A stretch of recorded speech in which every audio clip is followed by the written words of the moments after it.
Michael's hands trembled as he stared into the familiar brown eyes he thought he'd never see again. 5 years of moving on shattered in an instant. "Emma," he whispered, the engagement ring box in his pocket suddenly feeling like it weighed 1,000 pounds. The woman behind the jewelry counter, his ex-wife, looked just as stunned as he was. If you're feeling that knot in your stomach already, you know this story is going to take you on an emotional journey.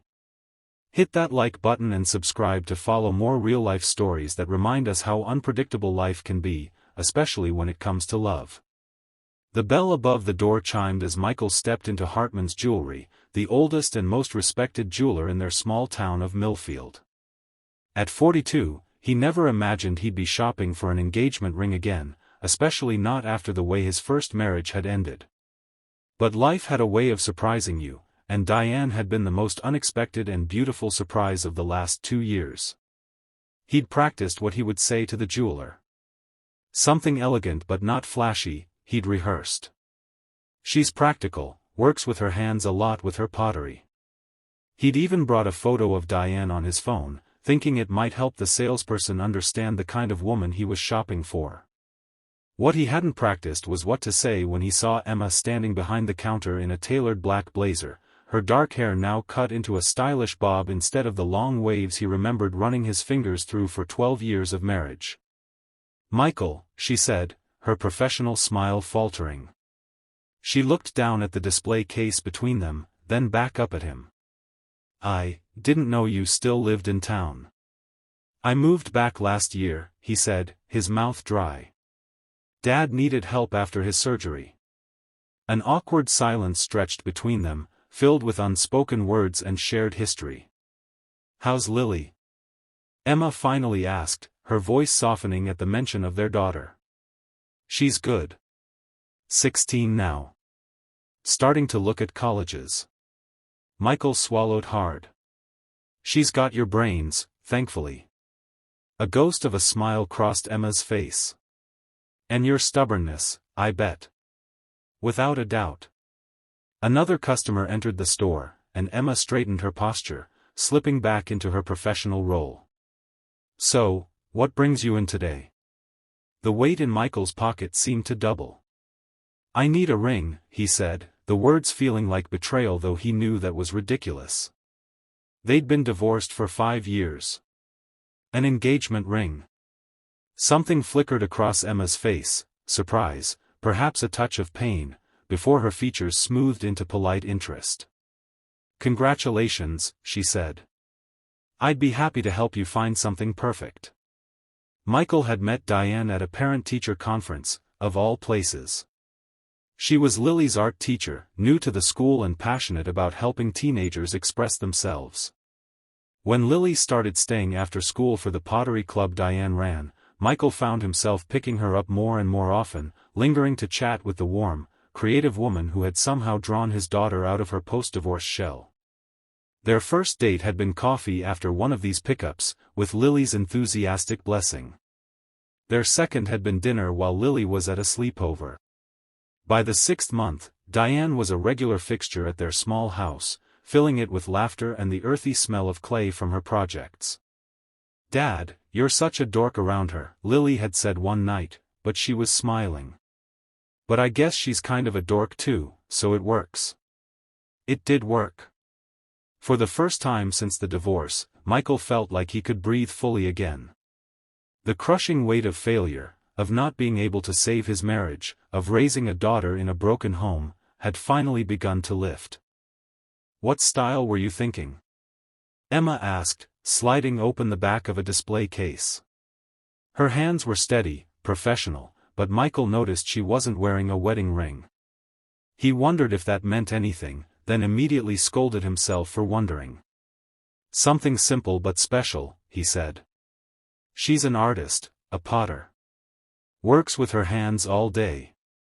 Emma nodded, selecting a few rings and placing them on a velvet tray.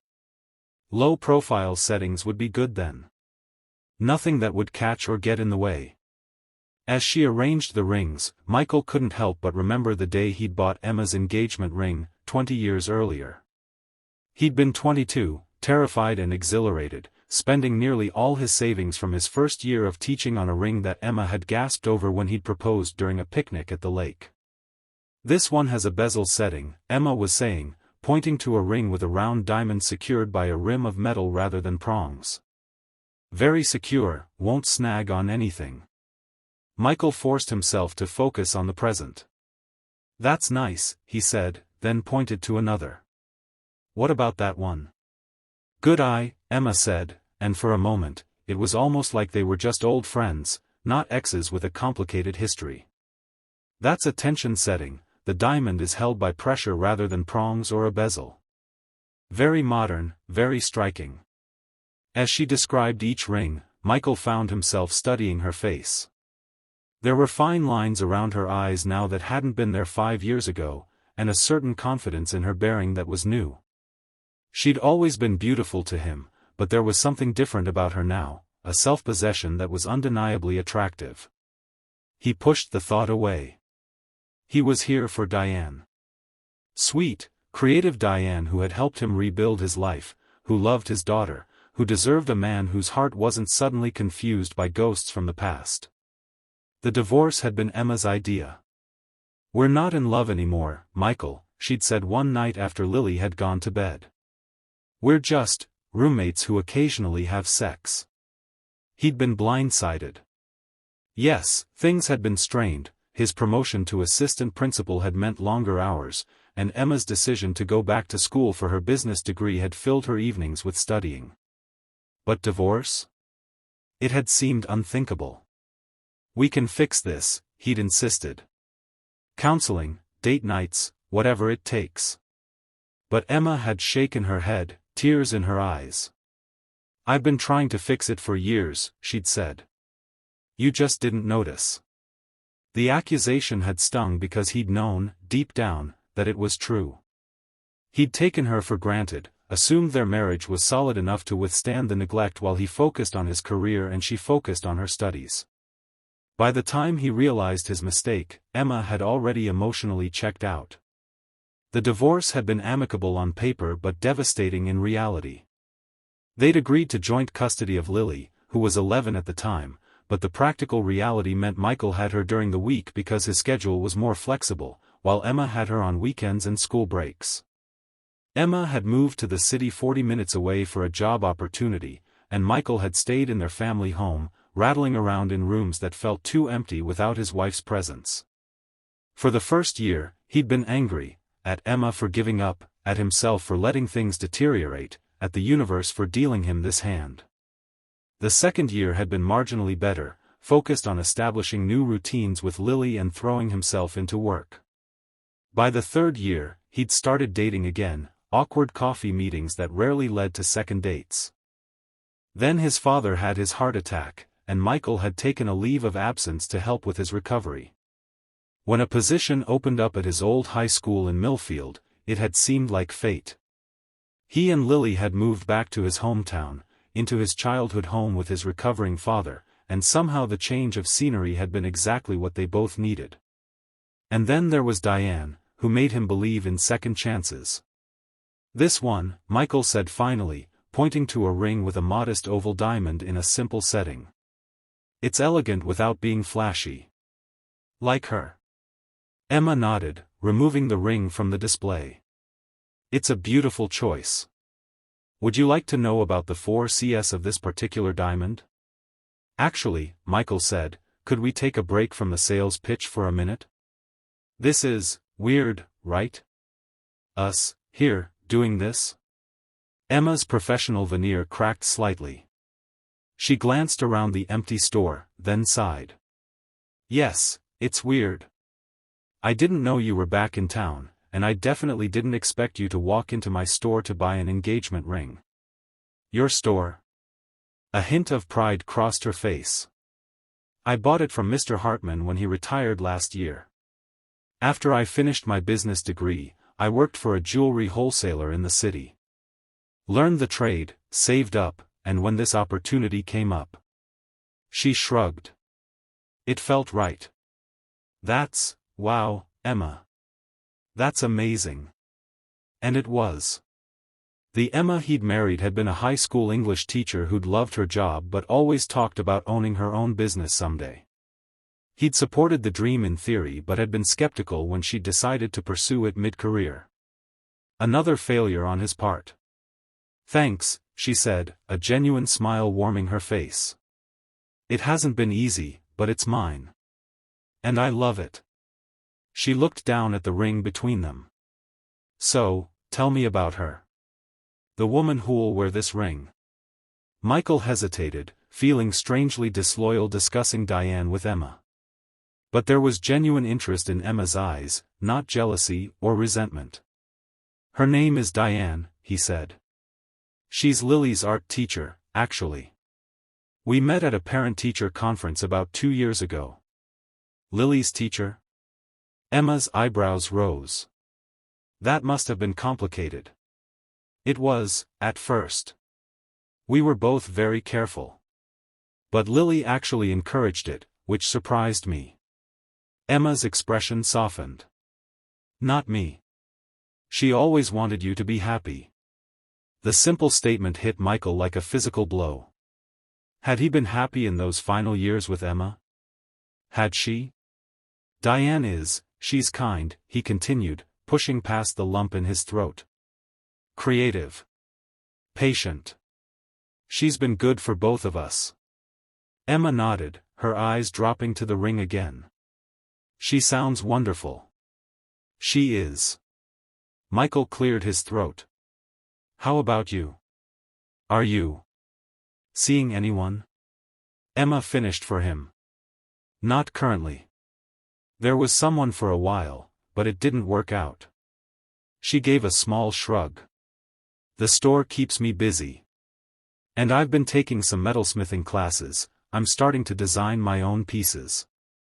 "That's great," Michael said, meaning it. Emma had always been creative in small ways, rearranging furniture, planning elaborate themed birthday parties for Lily, but had never pursued any artistic outlets of her own.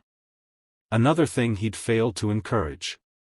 The bell above the door chimed again as another customer entered. Emma straightened, her professional mask sliding back into place. "I'll need to help this customer, but I can have this ring sized and ready for you by next week," she said. "Unless you'd prefer to work with one of my associates?" The question hung between them, an out, if he wanted it. "No," Michael said after a moment. "That's fine. I trust your judgment." Something flickered in Emma's eyes, gratitude, perhaps, or relief. "I'll take good care of you," she said, then flushed slightly at the unintended intimacy of the phrase. "As a customer, I mean." Michael nodded, suddenly eager to escape the store and the confusing emotions swirling through him. "I'll come back next week, then." As he walked to his car, the spring sunshine felt too bright, too cheerful for his turbulent thoughts. He'd gone into that store certain about his future with Diane, and now he wasn't certain about anything. "You're quiet tonight," Diane said later that evening as they washed dishes side by side in his kitchen. Lily was upstairs doing homework, and his father was dozing in front of the TV in the living room. "Bad day at school?" Michael shook his head, passing her a rinsed plate to dry. "No, just ran into someone from my past today. It threw me off a bit." Diane nodded, not pressing for details. It was one of the things he loved about her, she never pushed, always gave him space to process things in his own time. So different from Emma, who had always wanted to talk everything through immediately. "Actually," he said, surprising himself, "it was Emma. My ex-wife." Diane's hand stilled on the dish towel. "Oh," she said carefully. "I didn't realize she was back in town too." "Neither did I," Michael admitted. "She owns Hartman's jewelry now. Has for about a year, apparently." "That's quite a coincidence," Diane said, resuming her drying. "How was it, seeing her again?" Michael considered the question, trying to sort through the tangle of emotions the encounter had stirred up. "Strange," he said finally. "She seems different. More confident. Happier, maybe." Diane hung the towel over the oven handle and turned to face him fully. "And how do you feel about that?" The directness of the question caught him off guard. I'm glad for her," he said, and was surprised to find it was true. "She deserves to be happy." Diane studied his face for a long moment, then nodded. "Yes, she does. And so do you." She reached up to touch his cheek gently. "We all deserve second chances, Michael." The irony of her words wasn't lost on him. Here he was, planning to propose to this wonderful woman, while suddenly questioning everything because of a chance encounter with his ex-wife. What kind of man did that make him? "I love you," he said, the words feeling both true and somehow inadequate. Diane smiled, her eyes crinkling at the corners. "I love you too. Even when you're brooding." Later, as Diane drove home to her own apartment across town, Michael sat on the edge of his bed, staring at the drawer where he'd hidden the receipt for the ring deposit. He'd been so sure about proposing to Diane, had planned it all out, a weekend trip to the lake where they'd had their first real date, a sunset proposal on the dock. Now, uncertainty gnawed at him. Was he really ready to remarry? Or was he just trying to recreate what he'd lost with Emma? And if seeing Emma again could throw him into such confusion, what did that say about his feelings for Diane? He pulled out his phone, scrolling to Emma's contact information. He'd kept her number all these years, though they rarely communicated except about Lily, and then usually by text. His thumb hovered over the call button before he tossed the phone aside with a frustrated sigh. What would he even say? "Hey, seeing you today made me question my entire relationship." That would be unfair to everyone involved, to Emma, who had clearly moved on with her life, to Diane, who deserved a man who was certain about her, and to himself, who had finally found happiness after years of grief and regret. No, he decided, he wouldn't call Emma. Instead, he needed to sort through these feelings on his own, figure out if they were just nostalgia or something more significant. Diane deserved that much from him, at least. The week passed in a blur of end-of-year school activities, with Michael throwing himself into work to avoid dwelling on his confused emotions. Diane noticed his distraction but didn't press, giving him space that he both appreciated and felt guilty about needing.